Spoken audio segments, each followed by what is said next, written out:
तो hi friends, welcome है आप सभी का। नमस्ते, जोहार। देखिए, आज हम लोग बात करने वाले हैं इकोनॉमिक्स और यानी कि अर्थशास्त्र बीए सेमेस्टर 1 का पहला पेपर, मेजर पेपर 1। आप लोग के मन में डर होगा, थोड़ा सा अजीब होगा, घबराहट से कि भैया पहला पेपर कैसा होगा हमारा। ठीक है, क्योंकि ग्रेजुएशन का एग्ज़ाम आप लोग फर्स्ट टाइम देने जा रहे हैं। ठीक है, तो सबसे पहला पेपर आपका आता है मेजर पेपर 1, ये इकोनॉमिक्स का है। देखिए, मैं थोड़ा सा पहले, आज स्टार्टिंग वीडियो है आपका, तो मैं इंट्रोडक्शन दे देता हूँ। माय नेम इज़ सागर साहब और मैं एमए क्वालिफाइड हूँ पब्लिक एडमिनिस्ट्रेशन से, और मेरा बीएड अभी लास्ट ईयर है। ठीक है, और मैं 2019 से यूट्यूब पे पढ़ा रहा हूँ। जब मैं ग्रेजुएशन शुरू किया था अपना, उस टाइम से ही मैं पढ़ा रहा हूँ। ठीक है, खैर छोड़िए ये सब बात, काम की बात करते हैं। तो आपका जो टाइमिंग है, सबसे पहले एग्ज़ाम का टाइमिंग, एडमिट कार्ड सबका आ गया होगा, सब कोई डाउनलोड कर लिए होंगे। एडमिट कार्ड में आपका डेट मेंशन नहीं रहता है कि एग्ज़ाम का डेट कब है। ठीक है, मैं इसको लेकर एक वीडियो बना दूंगा अच्छे से, डेट आप लोग देखे होंगे, फिर भी एक बार बता दूंगा। तो आपका जो टाइमिंग है एग्ज़ाम का, वो है 9 बजे और 12 बजे। तो अगर आपका एग्ज़ाम का टाइमिंग 9 बजे है तो आपको 8:30 बजे पहुँच जाना है। 12 बजे है तो मतलब 1 बजे है तो 12:30 बजे पहुंच जाना है। अब ऐसा मैं क्यों बोल रहा हूँ, क्योंकि आपको आधा घंटा पहले जाना है। सबसे पहले तो एग्ज़ाम रोल नंबर लिखा होगा वहाँ पे दीवार में। ठीक, आपको रोल नंबर खोजना है, रूम जाके बैठना है, इसी में आपका 10 मिनट लग जाएगा। जब आप रूम जाके बैठेंगे तो आपका जो आंसर शीट मिलेगा इस टाइप से, वो पहला पेपर जो रहेगा वो आपका क्या रहेगा, OMR पे रहेगा। यहाँ पे आपका आपका नाम, रोल नंबर, ठीक, registration number, date of examination, centre code, paper code, ये सब आपको लिखना होगा। और वो सब लिखेंगे और OMR भी फिलअप करना होगा। तो वो जो OMR फिलअप करने का रहता है उसी में आपका 10 मिनट टाइम लग जाएगा। ठीक, और जैसे ही आपका बेल बजेगा आपको तुरंत पेपर दे दिया जाएगा। ठीक है, आंसर शीट अलग से आएगा, पेपर अलग से आएगा। इसलिए मैं बोलता हूँ कि आपको पहले जाना होगा, आधा घंटा पहले। OMR भरने में लग जाएगा आपको 10 से 15 मिनट, और 10 मिनट आपको खोजने में। तो शुरू दिन आपको पहले जाना है। ठीक, ये हो गया। अब बात आता है कि भैया आपका जो ये पेपर है, ठीक, सेमेस्टर 1 में टोटल आपके 7 पेपर होंगे। आपको मालूम है, एक मेजर पेपर, एक माइनर पेपर, एक सैक पेपर, एक MDC पेपर।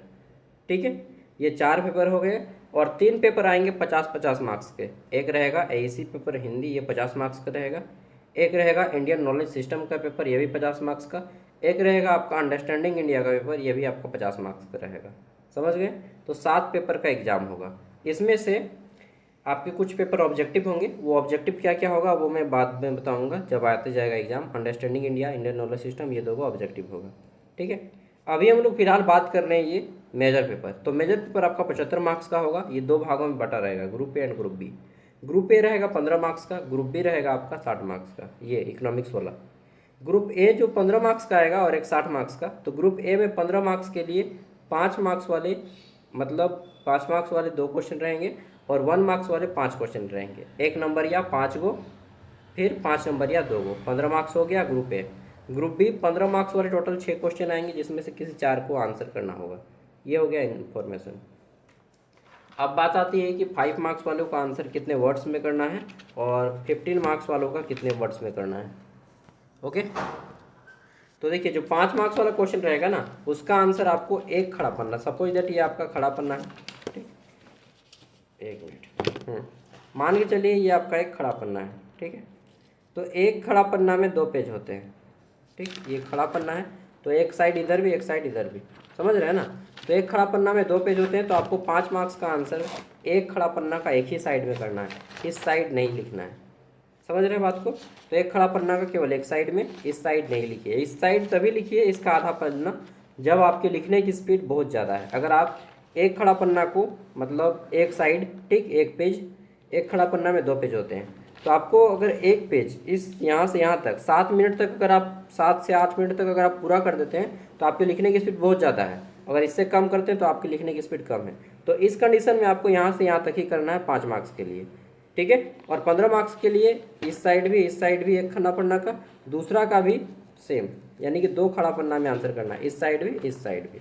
ठीक है, अगर लिखने की स्पीड बहुत ज़्यादा है तब जाके आप इतना करेंगे। अगर लिखने की स्पीड कम है तो इस साइड और दूसरे खड़ा पन्ना का एक साइड, यानी कि 3 पेज में आंसर करना है 15 मार्क्स का। ठीक है, ये हो गया लिखने का तरीका। क्योंकि टाइम मैनेजमेंट करना होगा, 3 घंटे में आपको इतना आंसर करना होगा। ओके, अब चलिए हम लोग क्वेश्चन आंसर करते हैं। तो देखिए आपका जो पेपर है सेमेस्टर 1 मेजर पेपर 1, पेपर का नाम है इंट्रोडक्शन टू मैक्रो इकोनॉमिक्स। ठीक है, तो आपको मालूम है 2 इकोनॉमिक्स होता है, एक मैक्रो एक मिक्रो। तो ये आपका मिक्रो है। ठीक है, व्यष्टि अर्थशास्त्र और एक होता है समष्टि अर्थशास्त्र। ठीक है, तो यहाँ पे आपको टोटल कितने यूनिट के बारे में पढ़ना है? 4 यूनिट। सबसे पहला यूनिट है इंट्रोडक्शन यानी कि परिचय। फिर यूनिट 2 है आपका कंज्यूमर्स बिहेवियर यानी कि उपभोक्ता का बर्ताव या व्यवहार। ठीक है, यूनिट 3 आ जाता है थ्योरी ऑफ प्रोडक्शन। नेक्स्ट आता है यूनिट 4 जिसमें आपको पढ़ना है revenue and cost serve curve. ठीक है, जो कर्व होता है ये वाला। ठीक है, चलिए एक एक करके हम लोग क्वेश्चन आंसर करते हैं। तो पहला क्वेश्चन है हमारा, अर्थशास्त्र की परिभाषा किसने दिया कि अर्थशास्त्र धन का विज्ञान है? तो वेल्थ ऑफ साइंस या साइंस ऑफ वेल्थ ये किसने बोला था? एडम स्मिथ ने। ठीक है, नेक्स्ट अगला जाता है कि एक परिभाषा है economics is the study of making in the ordinary business of life. तो यह किसने बोला था? Alfred Marshall. ठीक है, प्रोफेसर रॉबिन्स, अल्फ्रेड मार्शल और एडम स्मिथ की जो परिभाषा दिया गया है इस सबको याद रख लीजिएगा। ओके, नेक्स्ट अगला है economics is the science which studies human behaviour. ठीक है, मानव का व्यवहार का अध्ययन है, किसने कहा था? As relationship between end scarce means. तो ये किसने कहा था? ये कहा था आपका रॉबिन्स ने। ठीक है, चलिए तो ये तीनों का बहुत बार पूछा जाता है और आप इसका आंसर में भी लिखने का मतलब ये जो है बुक्स का नाम और परिभाषा ये आप आंसर में भी लिख सकते हैं। माइक्रो अर्थशास्त्र, ठीक सॉरी माइक्रो बोलता हूँ, मिक्रो अर्थशास्त्र किसका अध्ययन करता है? तो व्यक्तिगत उपभोक्ता और फर्मों का अध्ययन करता है। ये छोटे छोटे छोटा अध्ययन क्षेत्र होता है इसका।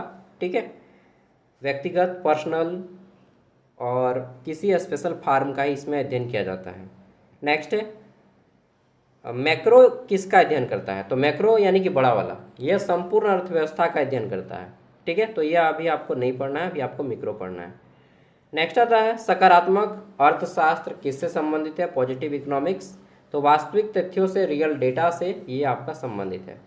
नेक्स्ट आता है मानक अर्थशास्त्र। ठीक, नॉर्मेटिव इकोनॉमिक्स किससे संबंधित है?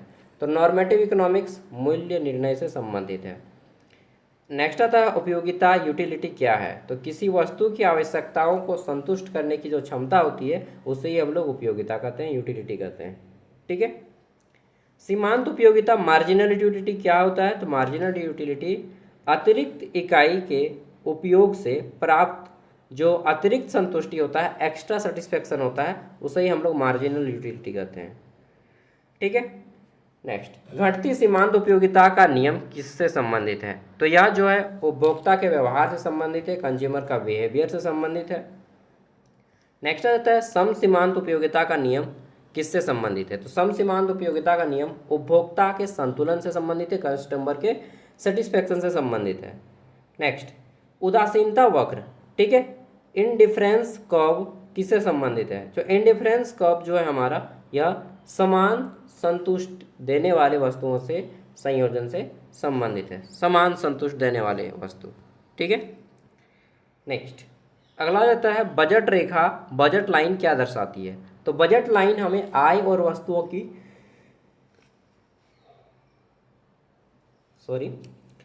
तो ये बजट लाइन हमें आय, ठीक है, इनकम, और जो वस्तु की कीमत है, प्राइस ऑफ प्रोडक्ट है, उसके आधार पर क्रय शक्ति को दर्शाती है।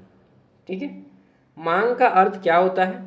ठीक है, तो मांग का अर्थ होता है किसी वस्तु को खरीदने की इच्छा या क्षमता, किसी वस्तु को खरीदने की कितनी इच्छा होती है या क्षमता होती है, इसे हम लोग मांग कहते हैं।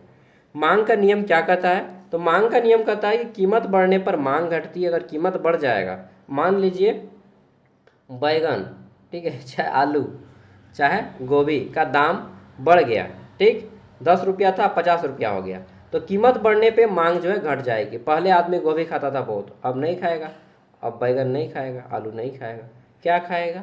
माल पिएंगे। ठीक है, ये गाना है ना, माल पिएंगे हम तो माल पिएंगे।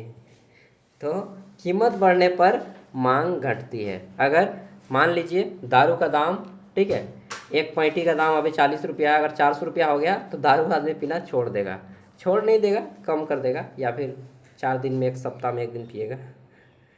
नेक्स्ट, मांग की लोच क्या है? ठीक है, तो कीमत परिवर्तन के प्रति मांग के संवेदनशीलता ही, जैसा कीमत परिवर्तन होगा, इलास्टिसिटी ऑफ डिमांड, वैसे ही आपका होगा। ठीक है। नेक्स्ट, अगला जाता है उपभोक्ता अधिशेष की अवधारणा किसने दी? तो कंज्यूमर सरप्लस की जो परिभाषा है यह अल्फ्रेड मार्शल ने दिया था। अगला जाता है उत्पादन के मुख्य कारक कितने होते हैं? तो 4 कारक होते हैं उत्पादन के, ठीक, भूमि, पूंजी, श्रम, और क्या होता है चौथा? भूमि, पूंजी, श्रम और साहस। ठीक है। नेक्स्ट, उत्पादन फलन का क्या दर्शाता है? तो उत्पादन फलन उत्पादन और उत्पादन के कारक से संबंधित होता है।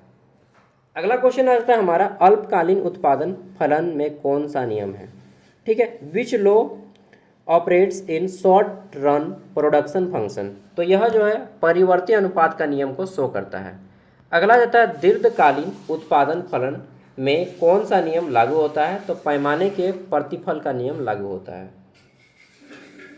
ठीक है, तो इस तरह से आपके टोटल ज़्यादा नहीं 30 क्वेश्चन है, 30। उसके बाद यहाँ से शुरू होता है long answer type question answer, जो आपके एग्जाम में 15 मार्क्स या फिर 5 मार्क्स के लिए पूछे जाते हैं। ओके, तो चलिए देखते हैं एक एक करके क्वेश्चन आंसर। पहला क्वेश्चन है हमारा, एडम स्मिथ, ठीक है, अर्थशास्त्र की विभिन्न परिभाषाओं का विस्तृत वर्णन कीजिए। जिसमें एडम स्मिथ के बारे का परिभाषा बताना है, अल्फ्रेड मार्शल, रोबिन्स और सैमुअल्सन के बारे में बताइए। चारों का परिभाषा नोट डाउन कर लीजिएगा। ठीक है, अर्थशास्त्र क्या है, अर्थशास्त्र के विभिन्न परिभाषाओं के बारे में बताइए। तो सबको मालूम है अर्थशास्त्र क्या है, जिसमें हम लोग स्टडी करते हैं धन और मनुष्य और उससे संबंधित सभी चीज़ों के बारे में। अर्थशास्त्र सामाजिक विज्ञान है। अर्थशास्त्र को विज्ञान और कला दोनों कहा गया है।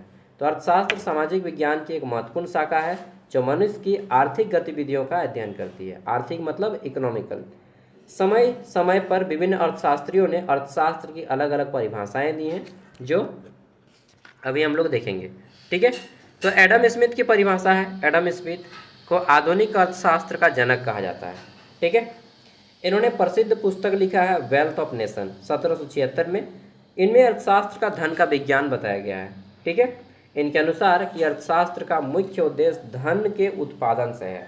ठीक है, कि कैसे हम लोग धन का प्रोडक्शन करेंगे, उसका वितरण कैसे करेंगे, सप्लाई कैसे करेंगे और उसका संचरण, इन सभी का अध्ययन ही एडम स्मिथ के अकॉर्डिंग अर्थशास्त्र है। एडम स्मिथ के विचार में राष्ट्र की समृद्धि का आधार धन की वृद्धि है। ठीक है, विशेषताएं क्या हैं कि धन को सबसे अधिक महत्वपूर्ण माना गया है। ये इसकी कमियों भी हम लोग बोल सकते हैं आलोचना के रूप में। ठीक है, और उत्पादन और व्यापार पर विशेष ध्यान दिया गया है। तो कमी क्या है? इस परिभाषा की आलोचना इसलिए की जाती है, आलोचना मतलब बुराई, तो इसकी बुराई इसलिए की जाती है क्योंकि इसमें मनुष्य के कल्याण की उपेक्षा की गई है और इसमें कारण इसे जो है संकुचित परिभाषा कहा जाता है। हालांकि ये परिभाषा बहुत फेमस है और एडम स्मिथ को इकोनॉमिक्स के क्षेत्र में हर कोई जानता है। नेक्स्ट, अगला जाता है अल्फ्रेड मार्शल। कौन है? Alfred Marshall. तो अल्फ्रेड मार्शल का जो परिभाषा है, अल्फ्रेड मार्शल ने कहा कि अर्थशास्त्र को मानव कल्याण से जोड़ा गया है। ठीक है, अल्फ्रेड मार्शल कहते हैं कि अर्थशास्त्र मानव कल्याण का विज्ञान है। ये क्या बोलते हैं? मानव कल्याण का विज्ञान है। Economics is the study of Mankind in the ordinary business of life. ठीक है, तो इनके अनुसार अर्थशास्त्र मनुष्य के सामान्य जीवन में होने वाली जितने भी आर्थिक गतिविधि है, ठीक है, उन सभी का अध्ययन करती है, मानव कल्याण को बढ़ावा देने का प्रयास करता है। विशेषताएं क्या हैं? तो मानव कल्याण को महत्व दिया गया है, अर्थशास्त्र को सामाजिक विज्ञान के रूप में देखा गया है। नेक्स्ट, आलोचना। कुछ अर्थशास्त्रियों का मानना है कि कल्याण को मापना कठिन होता है, इसलिए यह परिभाषा पूरी तरह वैज्ञानिक नहीं मानी जाती है। ये इसकी कमी बताई गई है। अब रॉबिन्स की परिभाषा दे लेते हैं। तो लाइनल रॉबिन क्या बोलते हैं कि अर्थशास्त्र, देखिए लाइनस रॉबिन्स ने अर्थशास्त्र की कमी के सिद्धांत पर आधारित है। ठीक है, और ये बोलते हैं कि economics is the science which study human behaviour. तो मनुष्य के व्यवहार का अध्ययन इन्होंने बताया है ठीक है। एज अ रिलेशनशिप, जो संबंधित है किससे, बिटवीन एंड अस्केयर means which have alternatives use. तो मनुष्य की आवश्यकताओं को असीमित होती है। तो मनुष्य की आवश्यकताएं कभी सीमित नहीं होती हैं। अभी खाली पैर में है तो बोलेंगे चप्पल, चप्पल मिलेगा तो बोलेंगे साइकिल, साइकिल मिलेगा तो बोलेंगे दो चक्का, दो चक्का मिलेगा तो बोलेंगे चार चक्का, चार चक्का मिलेगा तो बोलेंगे ऑडी, ऑडी मिलेगा तो बोलेंगे मर्सिडीज और BMW। ठीक है। तो मनुष्य की आवश्यकताएं पूर्ति नहीं होती है। वो भी मिलने के बाद बोलेंगे कि आप फैक्ट्री बैठाएंगे, ठीक है, बोलेंगे मंगल ग्रह खरीद लेंगे। तो मनुष्य की आवश्यकताएं कभी पूरी नहीं होती हैं। मनुष्य की आवश्यकताएं असीमित हैं, ठीक, जबकि संसाधन हमारे पास सीमित है, लिमिटेड है, और उनके कई वैकल्पिक उपयोग होते हैं, ऑप्शनल यूज होते हैं, इसलिए मनुष्य को चुनाव करना पड़ता है। ये किसने कहा, तो ये हमारे रॉबिन्स भाई साहब कहते हैं। इनकी विशेषताएं क्या हैं, तो संसाधन की कमी पर जोर दिया है इन्होंने कि भाई हमारे पास लिमिटेड संसाधन है यार, पेट्रोल कम है, ठीक है, इसका कम यूज करो, ठीक है, माल बहुत ज़्यादा है, माल पियो, महुआ चुआएंगे ना। चलिए, तो चुनाव और प्राथमिकता की समस्या को महत्व दिया है इन्होंने, ठीक है। अब आता है और एक परिभाषा सैमुअल्सन। तो सैमुअल्सन के बारे में बोला जाता है कि अर्थशास्त्र आर्थिक विकास और संसाधनों के कुशल उपयोग से जुड़ा है, कि जितने भी हमारे पास रिसोर्सेज हैं उसका बेस्ट यूज कैसे करें, ठीक है। उनके अनुसार अर्थशास्त्र इस बात का अध्ययन करता है कि समाज में जितने भी हमारे संसाधन हैं, सीमित संसाधन, इसका उपयोग करके वस्तुओं और सेवाओं के उत्पादन कैसे करता है, उन्हें समाज में कैसे वितरण करता है। विशेषताएं हैं कि आर्थिक विकास पर जोर दिया गया है, संसाधनों के कुशल उपयोग पे ध्यान दिया गया है। फिर निष्कर्ष, क्वेश्चन नंबर 2 है अगला कि माइक्रो अर्थशास्त्र और मिक्रो अर्थशास्त्र के बीच में अंतर स्पष्ट करें। व्यष्टि अर्थशास्त्र और समष्टि अर्थशास्त्र में अंतर स्पष्ट करना है, इनके क्षेत्र और सीमाओं के बारे में बताना है, ठीक है। तो इस तरह से आपको बता देना है। देखिए, मैं एक एक करके कराने लग जाऊंगा तो ये 76 पेज का PDF है। अगर देखिए, मैं अभी आपके सामने 17 पेज पढ़ा, कितना टाइम लगा, 15 मिनट, ठीक।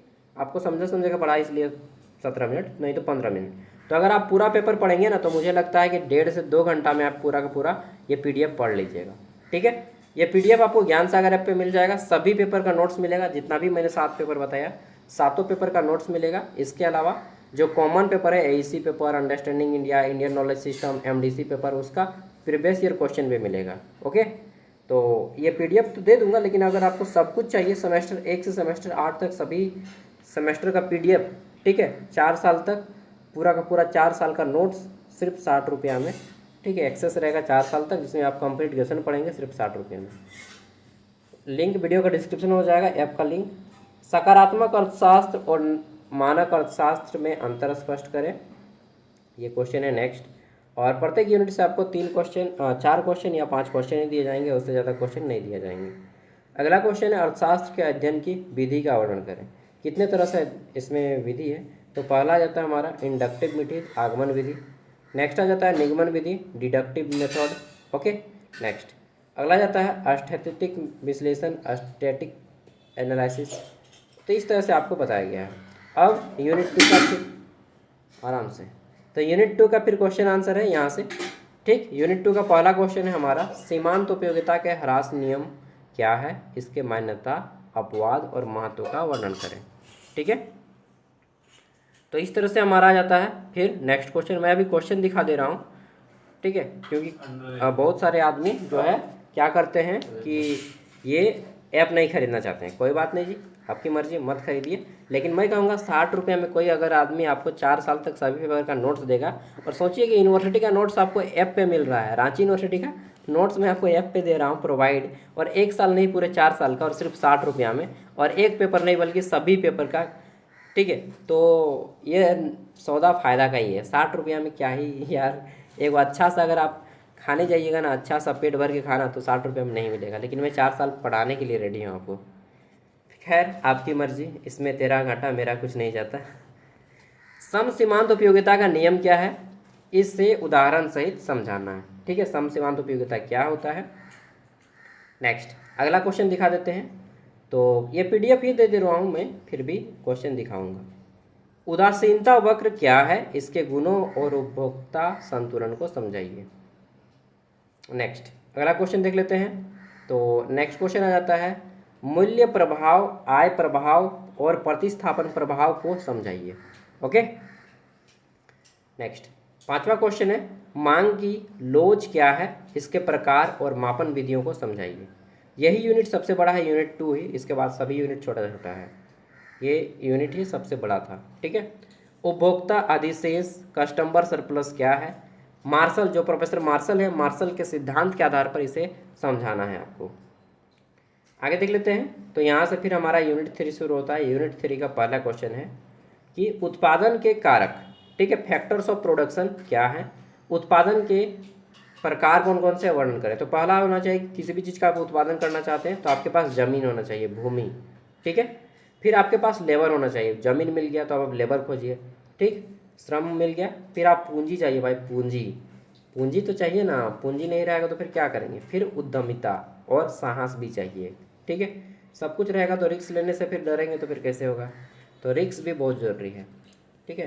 कहा जाता है कि जहाँ रिस्क है वहीं इश्क है। ये सब झूठ है। नेक्स्ट, उत्पादन फलन क्या है, अल्पकालीन उत्पादन फलन और परिवर्तनशील अनुपात के नियम की व्याख्या करें। इंग्लिश में what is production function, explain the short run production function and the law of variable proportions. Okay.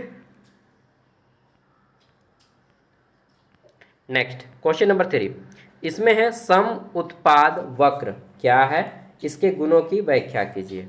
Okay. और इसमें अगर आप कर्व बना के दिखा देंगे, ग्राफ बना के दिखा देंगे पेन से ही, पेंसिल की ज़रूरत नहीं है, तो मार्क्स आपको ज़्यादा मिलेंगे। ठीक है। अगला है सम लागत रेखा क्या है, इसे उदाहरण सहित समझाइए। ओके, आगे देख लेते हैं। नेक्स्ट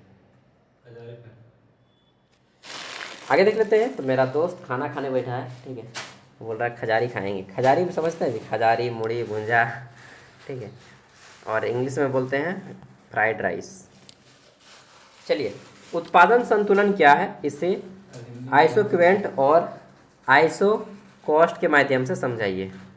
चलिए, एक दिन मोबाइल वो सीख रहे हैं, ठीक है, तो आपको मोबाइल वगैरह बनाना है ना, तो हम उसका दुकान का फ़ोटो भेज देंगे। ठीक है। चलिए, ये मैं PDF ही दे रहा हूँ आपको, पढ़ लीजिएगा। यह राजस्व क्या है, रेवेन्यू क्या है, कुल राजस्व यानी कि टोटल रेवेन्यू, औसत राजस्व एवरेज रेवेन्यू, सीमांत राजस्व मार्जिनल रेवेन्यू की व्याख्या करना है, और इनके बीच में क्या संबंध होता है इनके आपस में, ये आपको इसमें पूछा गया है। ओके। क्वेश्चन नंबर 2 यहाँ पे आता है, लागत क्या है, कॉस्ट क्या होता है, अल्पकालीन यानी कि शॉर्ट टर्म कॉस्ट और लॉन्ग टर्म कॉस्ट के बारे में बताना है यहाँ पे आपको। नेक्स्ट, अगला क्वेश्चन है यहाँ पे क्वेश्चन नंबर 3, अल्पकालीन और दीर्घकालीन लागत वक्र। ठीक है, यहाँ पे कर्व के बारे में पूछा गया है, तो कर्व के बारे में। उसके बाद देखिए, तो चौथा क्वेश्चन है हमारा औसत लागत यानी कि एवरेज कॉस्ट। ठीक, परिवर्तनशील लागत और सीमांत लागत के बीच में संबंध क्या होता है, यह संबंध पूछा गया है। नेक्स्ट आता है पूर्ण प्रतियोगिता, परफेक्ट कंपटीशन और एकाधिकार यानी कि मोनोपोली, जहाँ पे आपका अधिकार होता है और कोई दुकान नहीं लगाता है। मीन में राजस्व में जो वक्रों का संतुलन का अध्ययन किया जाता है, इसके बारे में पूछा गया है। ठीक है, आगे देख लेते हैं। तो यहाँ पे हमारा क्वेश्चन कंप्लीट हो जाता है। इतना ही क्वेश्चन है पूरे के पूरे पेपर में। तो ये PDF दे रहा हूँ, और ज्ञान सागर ऐप का लिंक भी वीडियो का डिस्क्रिप्शन में दे रहा हूँ, जिनको चाहिए खरीद लीजिएगा। ठीक है। और वहाँ पे देखिए, ऐप में आपको रांची यूनिवर्सिटी का कोर्स लेना है, दूसरे यूनिवर्सिटी का नहीं लीजिएगा। और अभी नहीं खरीदना तो मत खरीदिए, नेक्स्ट पेपर से खरीदिएगा।